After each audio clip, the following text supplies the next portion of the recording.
Glad to turn it over to you. Thanks, Alex, and thanks, Judy. To start our consideration of the scientific explanations for the plagues, let's consider some basic epidemiologic principles and some geography and history. There's much disagreement among biblical scholars and commentators, but there are some facts we can accept, if for no other reason than that they support the scientific theories. There are three keys to any epidemiological study: time, when did the illness occur? Place, where did it occur? And person, in whom did it occur? The answers to these questions help clinicians determine the cause of an illness. Let's proceed on the assumption that the time of the first plague was in June, an assertion consistent with the description in the Chumash, and the place for the Egyptians was Memphis, probably in the vicinity of present-day Cairo, and Goshen, where the Israelites lived, was somewhat to the north and east, away from the Nile River and away from the Egyptian population center. Keeping those facts in mind, we can begin our examination of the plagues. An event for anyone who lives along a great river is springtime flooding. These floods, and this is especially true of the Nile, are often accompanied by great deposits of silt, which cloud the water, muddying it, even to the point of turning it reddish brown, or to some, the color of blood. Dam, the first plague. Another possibility might be something familiar to those of you who live in the Newburyport area. That would be the so-called red tide, the algae blooms that occasionally befoul inshore water, darkening it with a reddish hue.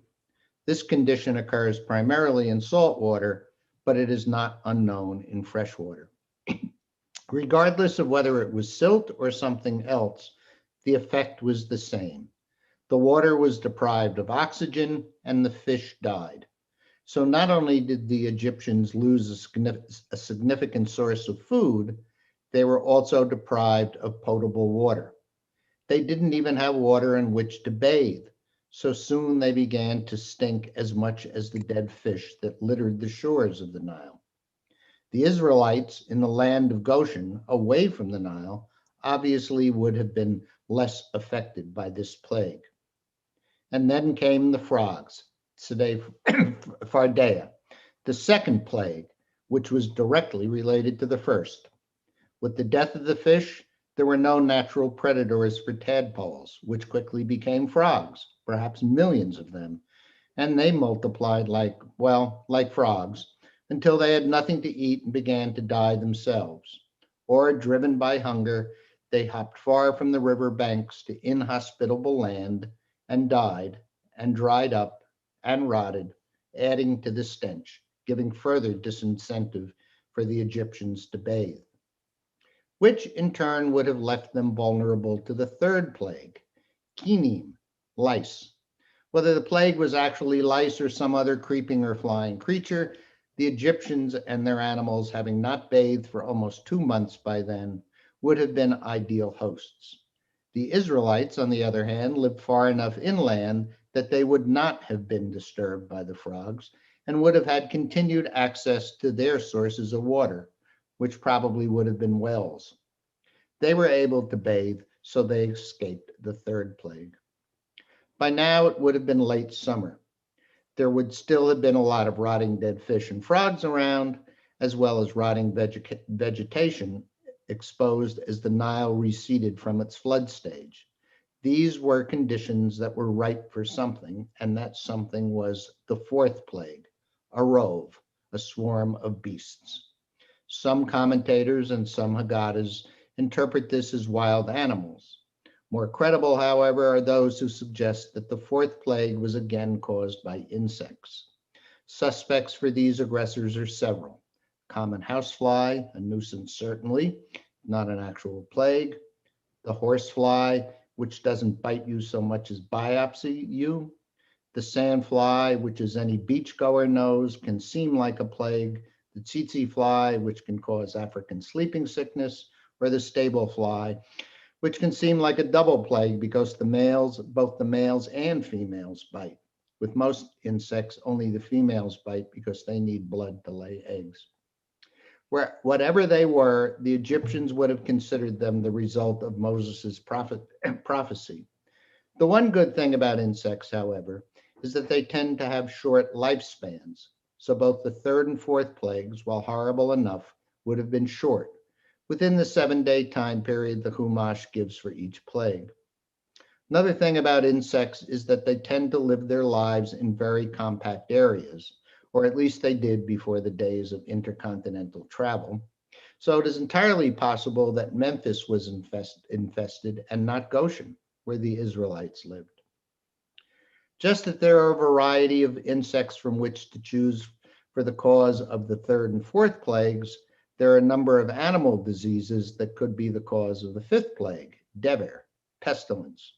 These include anthrax, hoof and mouth disease, dum-dum fever, and several diseases that can affect humans, among them Rift Valley fever and African sleeping sickness.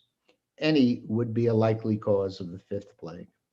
And because they would not be spread outside of an infected flock or herd or group of people, the Israelites' animals far from the site of the outbreak and the Israelites would have been spared.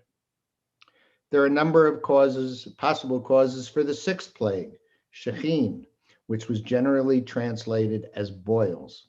These include African tick typhus, one of any number of poxes, such as smallpox or chickenpox, or something called orf, which is a pox disease of sheep that is known to be spread to humans. Any of them could have swept through the Egyptian population centers quickly and run their course without spreading farther. Or perhaps the sixth plague was the residual result of suppurating and infected sores of the bug bites of the third and fourth plagues. The seventh plague, Barad, hail, is easy to understand, and chronologically the timing would have been right for a huge hailstorm that injured or even killed humans and animals and damaged winter crops, but only in a small area. With the description of the seventh plague, we are at the end of this week's Parsha. The writers of Vayera, like any good thriller writers, leave you hanging about the remaining three plagues, perhaps to entice you to return for next week's service. But spoiler alert, even though I plan to come back next week, I intend to turn you back to Alex then. So with his prior approval, I'm going to continue with the explanations for the eighth and ninth plagues, and especially the most mysterious of them all, the 10th plague. The eighth plague, arbeh, locusts, is another one that is easy to understand. Swarms of locusts are referred to with some frequency in the Bible and are not uncommon in Africa and the Middle East even today. And as fearsome as they are, they depart as suddenly as they arrive and wreak their havoc on a relatively small area. There are a number of possible explanations for the ninth plague, choshech, darkness. Could have been an eclipse, but that doesn't last but a few minutes. Dense fog is possible, but probably wouldn't make it dark enough.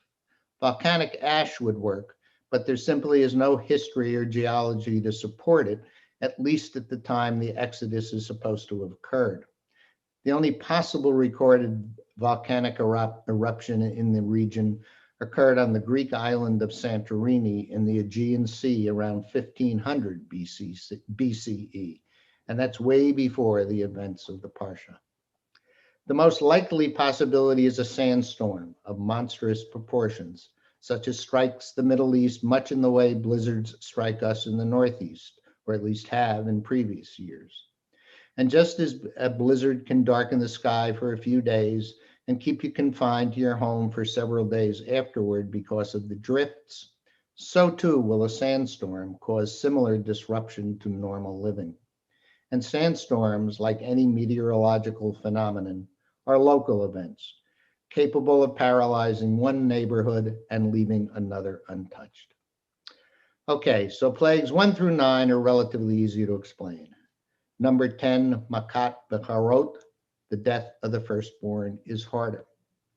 At least one source says that after Moses issued his last warning to the Pharaoh, Civil unrest broke out as the firstborn, fearing for their lives after suffering through the 9 previous plagues, attacked the royal palace, seeking to force Pharaoh to let the Israelites go. The result was bloodshed, not at the hand of the Lord, but at the hands of the Egyptian army. That may not be totally implausible. Pharaohs and other members of the royal and ruling families had multiple wives, so there could conceivably have been an army comprised of many first sons. Let's not consider that, though, if for no other reason that it doesn't fit our epidemiological thesis. Most of the common infectious diseases an epidemiologist would consider have to be discounted. First of all, they kill indiscriminately. The youngest as well as the eldest may be victims. Also, most epidemics kill people but not animals. Finally, the 10th plague caused death within hours and with no symptoms. Given our history of the past 10 months, we might be inclined to suspect a virus like COVID-19.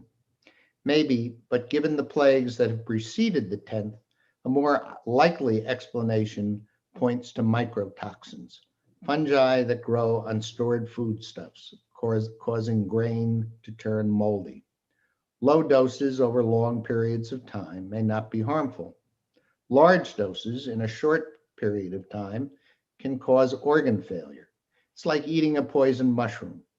And there are documented outbreaks with significant mortality throughout the last century even, especially in World War I Russia, when starving people broke into grain stores, as the Egyptians must have done after months of famine brought about by plagues of disease and climate. Who gets to eat first in most families? Right, generally the firstborn. And in every animal grouping, right again, the biggest, who usually are the eldest. Why didn't younger Egyptians also die? Because they stopped eating after their older siblings sickened. The Israelites, of course, either had no stores to dig into or they had no need to use them because they had not been affected by the plagues. As Josephus Flavius said, it's totally up to you if you want to accept these explanations. But if the question is not, did it happen that way, but could it have happened that way? It is, as described in the Parsha, the answer is yes. Now let's turn to the last scientific discipline that I mentioned earlier, sociology. I said that I was going to avoid political commentary in discussing this Parsha.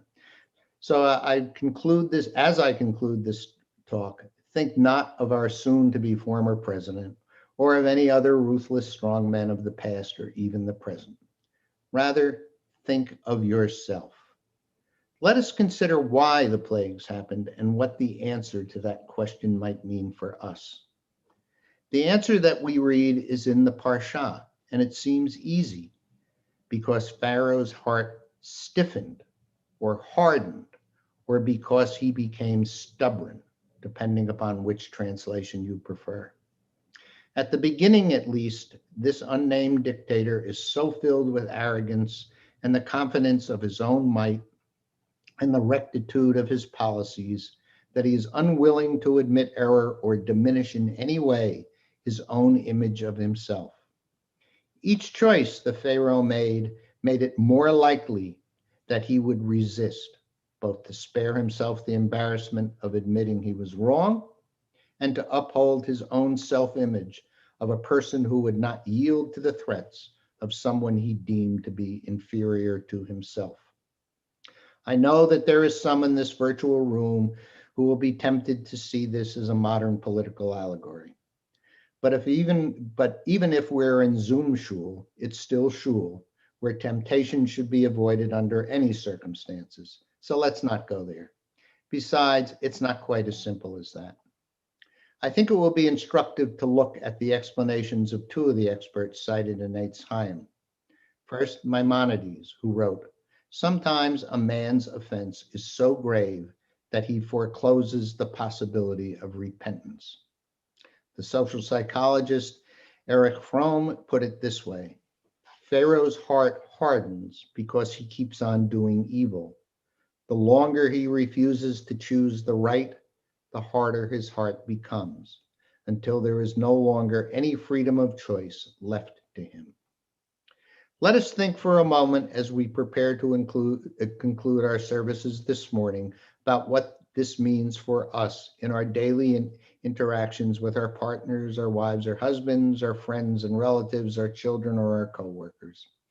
Yes, most of us probably argue from time to time about whatever is the preeminent issue of the day that is featured on the front pages or the sports pages in the mainstream media or the cable news shows or the internet. But most of the domestic tension in our lives stems from discussions of matters far less provocative, the routine frustrations of daily living, especially during this time of our own plague. The problem is these minor disagreements can quickly spiral into accusations and recriminations. Our hearts harden. Or, as Milton put it more poetically, referring to Adam and Eve, the originators of the domestic quarrel, quote, "Thus they in mutual accusation spent the fruitless hours, but neither self-condemning, and of their vain contest appeared no end." So, what can we do to prevent our hearts from hardening? Unlike Pharaoh, we generally are not warned of impending disaster, but we don't have to wait for even one plague, much less 10 of them, to befall us before we attempt to ameliorate the situation either. And that, I believe, is the lesson of today's Parsha. Do not let our hearts become hardened by our own arrogance or stubbornness. Do not become believers in our own blamelessness. These may be thoughts more appropriate for Rosh Hashanah or Yom Kippur rather than a random Shabbat in January. But if we think of them with some frequency between now and then, maybe we'll have less to worry about come Yom Tov. Shabbat Shalom.